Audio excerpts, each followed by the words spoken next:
Hi, hello, నమస్తే అందరికీ స్వాగతం, సుస్వాగతం. మీరు ఇక్కడ కొత్తగా వచ్చుంటే సబ్స్క్రైబ్ బటన్ నొక్కి బెల్ ఐకాన్‌ని ఆన్ చేసుకోండి. మీరు ఎప్పటికీ ఒక అప్డేట్ కూడా మిస్ కాకుండా ఉంటారు. నేను ముఖ్యమైన విషయాల్ని లోతుగా తవ్వి వాటిని సులభంగా వివరిస్తాను. ఈరోజు మనం ఒక పెద్ద అంశం గురించి మాట్లాడుకోబోతున్నాం. వక్ఫ్ అమెండ్మెంట్ బిల్ 2025 మరియు ఏప్రిల్ 3, 2025 జరిగిన భారీ పరిణామాలు. ఇది చర్చలు, నిరసనలు, రాజకీయ డ్రామాతో నిండిన కథ. కాబట్టి ఒక స్నాక్ తీసుకోండి, సౌకర్యవంతంగా కూర్చోండి. దీన్ని అడుగడుగునా విప్పేద్దాం. సిద్ధంగా ఉన్నారు కదా? సో ప్రారంభించేద్దాం. సరే ఫ్రెండ్స్, ఏప్రిల్ 3, 2025న భారత పార్లమెంట్ గందరగోళంలో ఉంది. నిజానికి అది యుద్ధ భూమిలా మారింది. రాజ్యసభ అంటే ఎగువ సభ రాత్రి లోతుగా సమావేశమైంది. వక్ఫ్ సవరణ బిల్లు 2025 గురించి చర్చిస్తూ. ఇది సాధారణ బిల్లు కాదు. ఇది ఇటీవలి కాలంలో అత్యంత వివాదాస్పదమైన చట్టాల్లో ఒకటి. గంటల తరబడి తీవ్రమైన వాదనల తరువాత అది చివరకు 128 ఓట్లతో ఆమోదం పొందింది. 95 ఓట్లు వ్యతిరేకంగా పడ్డాయి. కానీ నేను చెప్పేదేంటంటే ఇది కథ ముగింపు కాదు. ఇది ఇంకా మండుతున్న ఒక అడవి మంటల ప్రారంభం మాత్రమే. అసలు ఈ వక్ఫ్ సవరణ బిల్లు ఏంటి? మీలో కొందరికి తెలియకపోవచ్చు. వక్ఫ్ అంటే ఇస్లామిక్ చట్టం ప్రకారం మతపరమైన లేదా దాతృత్వ ప్రయోజనాల కోసం అంకితం చేయబడిన ఆస్తులు. మసీదులు, పాఠశాలలు లేదా సమాజ సంక్షేమ ప్రాజెక్టులు వంటివి. ఈ ఆస్తులను భారతదేశంలోని వక్ఫ్ బోర్డులు నిర్వహిస్తాయి మరియు 1995 వక్ఫ్ చట్టం దీనికి నియమావళి. కానీ సంవత్సరాలుగా ఫిర్యాదులొచ్చాయి. ఏంటంటే అవినీతి, దుర్వినియోగం, ఇంకా వక్ఫ్ బోర్డులు సరైన ఆధారం లేకుండా ప్రైవేటు భూములను కైవసం చేసుకుంటున్నాయని కూడా ఆరోపణలొచ్చాయి. సో, అక్కడే వక్ఫ్ సవరణ బిల్లు 2025 వచ్చింది. ప్రభుత్వం దీనన్నింటినీ సరిచేసి బిల్లుగా చెబుతోంది. ఈ బిల్లు ప్రయాణం ఏప్రిల్ 3న ప్రారంభం కాలేదు. ఇది చాలా కాలంగా సిద్ధమవుతోంది. ఇది మొదట 2024లో పార్లమెంటులో ప్రవేశపెట్టబడింది. చాలా చర్చల తర్వాత దీన్ని జాయింట్ పార్లమెంటరీ కమిటీ జేపీసీకి పంపారు. బీజేపీ ఎంపీ జగదంబిక పాల్ నేతృత్వంలో జేపీసీ ఫిబ్రవరి 2025 నాటికి తన సమీక్షను పూర్తి చేసింది. ఆ తర్వాత యూనియన్ క్యాబినెట్ ఆమోదం తెలిపింది. ఏప్రిల్ 2, 2025కి వేగంగా ముందుకు వెళితే ఇది లోక్సభలోకి వచ్చింది. అర్ధరాత్రి దాటిన 12 గంటల మారథాన్ చర్చ తర్వాత 288 ఓట్లతో ఆమోదం, 232 ఓట్లు వ్యతిరేకంగా పడ్డాయి. హోంమంత్రి అమిత్ షా ముందుండి ఇది ముస్లిం మత ఆచారాల్లో జోక్యం చేసుకోవడం కాదు, పారదర్శకత మరియు న్యాయం గురించి అని గట్టిగా సమర్థించారు. ఇప్పుడు ఈ బిల్లు ఏం చేస్తుందో చూద్దాం. ప్రభుత్వం దీన్ని గేమ్ చేంజర్‌గా చెబుతోంది. ఒక పెద్ద మార్పు ఏంటంటే 6 నెలల్లో అన్ని వక్ఫ్ ఆస్తులను ఆన్‌లైన్ పోర్టల్‌లో నమోదు చేయడం తప్పనిసరి. ఇది డిజిటల్ రూపంలో ఆర్థిక లీకేజీలను ఆపడానికి, అంతా బహిరంగంగా ఉంచడానికి ఒక ప్రయత్నం. మరో ఆసక్తికరమైన విషయం, సెంట్రల్ వక్ఫ్ కౌన్సిల్ మరియు స్టేట్ వక్ఫ్ బోర్డులలో ముస్లిమేతరులను చేర్చడం. కౌన్సిల్‌లో 4 ముస్లిమేతర సభ్యులు వరకు ఉంటారు. యూనియన్ మంత్రి కిరణ్ రిజిజు ప్రకారం ఇది వ్యవస్థను మరింత సమ్మిళితంగా, జవాబుదారీగా మార్చడానికి. కానీ ఇక్కడే విషయం రసవత్తంగా మారుతుంది. ఈ బిల్లు ప్రభుత్వానికి కొన్ని తీవ్రమైన అధికారాలను ఇస్తుంది. ఉదాహరణకు, ఒక ఆస్తి వక్ఫ్‌దా కాదా అని నిర్ణయించే బాధ్యతను వక్ఫ్ బోర్డు నుండి డిస్ట్రిక్ట్ కలెక్టర్‌కు మారుస్తుంది. ఇంకా కఠినమైన నిబంధనలు కూడా ఉన్నాయి.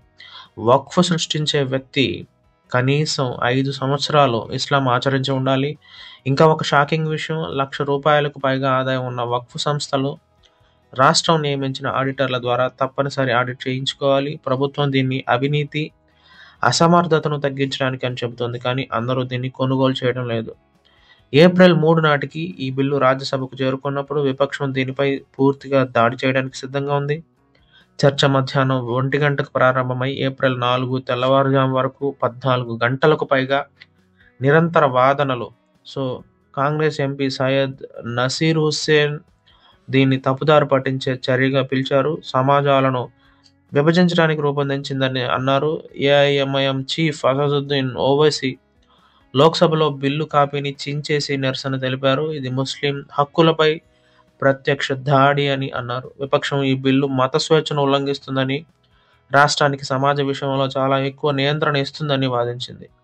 ఇదే సమయంలో అధికార బీజేపీ మరియు దాని మిత్రపక్షాలు బిజు జనతా దళ్ బీజేడీ వంటి కొందరు సభ్యులు గట్టిగా నిలబడ్డారు.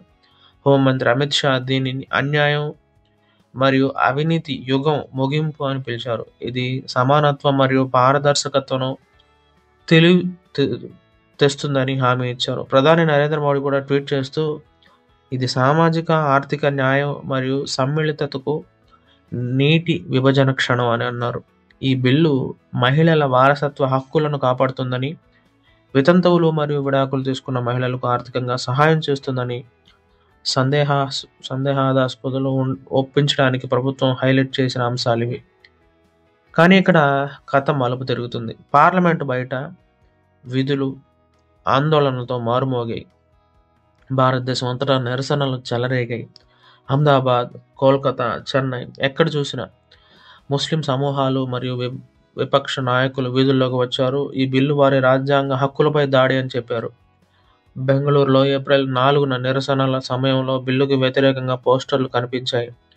జమ్మూ కాశ్మీర్ గ్రాండ్ ముఫ్తీ నసీర్ ఉల్ ఇస్లాం కూడా వెనక్కి తగ్గలేదు. ఇది ముస్లింలకు వ్యతిరేకం అని స్పష్టంగా చెప్పారు. ఆ తర్వాత రాజకీయ పరిణామాలు. బీజేడీలో అంతర్గత గందరగోళం ఏర్పడింది. ఒక రాజ్యసభ ఎంపీ సుస్మిత్ పాత్ర బిల్లుకు అనుకూలంగా ఓటు వేయగా, మరొకరు మజ్బుల్లా ఖాన్ వ్యతిరేకంగా ఓటు వేశారు. పార్టీ నాయకులు తలపట్టుకున్నారు. ఏకాభిప్రాయం కాకుండా మనస్సాక్షి ఓటుకు ఎవరు అనుమతి ఇచ్చారని అడిగారు. బీహార్లో జనతాదళ్ యునైటెడ్ యొక్క 4 సభ్యులు బిల్లుకు మద్దతు ఇచ్చినందుకు కోపంతో పార్టీని వీడారు.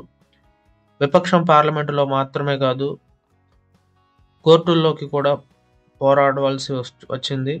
ఏప్రిల్ 4 నాటికి ఈ యుద్ధం సుప్రీంకోర్టుకు చేరింది. కాంగ్రెస్ ఎంపీ మహమ్మద్ జావేద్ మరియు ఏఎంఐఎం యొక్క అసదుద్దీన్ ఓవైసీ పిటిషన్లు దాఖలు చేశారు.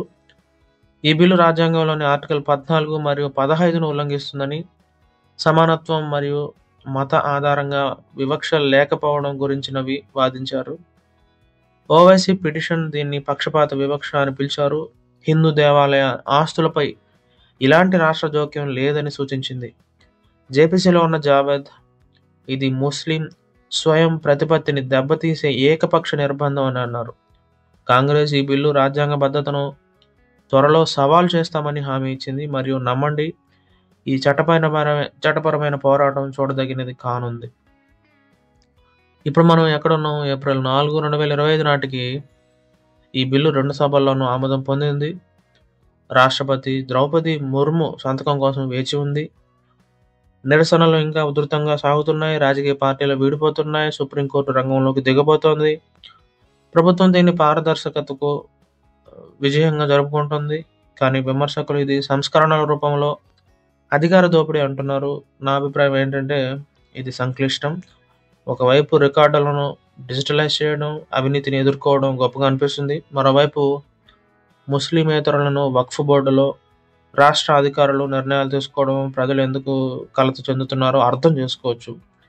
ఈ కథ ఇంకా ముగియలేదు స్నేహితులారా. సుప్రీంకోర్టు దీన్ని ఆపుతుందా? నిరసనలు పునరాలోచనకు దారి తీస్తాయా? లేక ఈ బిల్లు వక్ఫ్ ఆస్తుల నిర్వహణను శాశ్వతంగా మార్చేస్తుందా? మీ అభిప్రాయం నాకు తెలుసుకోవాలని ఉంది. దీని గురించి మీరు ఏమనుకుంటున్నారు? కామెంట్స్లో మీ ఆలోచనలు పంచుకోండి. చర్చను ప్రారంభించుదాం. సో ఈరోజు వీడియో ఇక్కడితో ముగిసింది. అందరూ ఉత్తేజకరమైన ప్రయాణంతో నాతో ఉన్నందుకు ధన్యవాదాలు. ఈ లోతైన విశ్లేషణ మీకు నచ్చినట్లయితే లైక్ చేయండి, మర్చిపోవద్దు. మీ స్నేహితులతో షేర్ చేయండి. ఇంకా సబ్స్క్రైబ్ చేయకపోతే ఇప్పుడే చేయండి. మరిన్ని ఆసక్తికర వీడియోలు మీకోసం వస్తున్నాయి. బెల్ ఐకాన్ని నొక్కండి. కొత్త వీడియో వచ్చినప్పుడు మొదట మీరే చూడొచ్చు. మళ్ళీ కలిసే వరకు ఆసక్తిగా ఉండండి, సమాచారంతో ఉండండి. తదుపరి వీడియోలో కలుద్దాం. జై హింద్.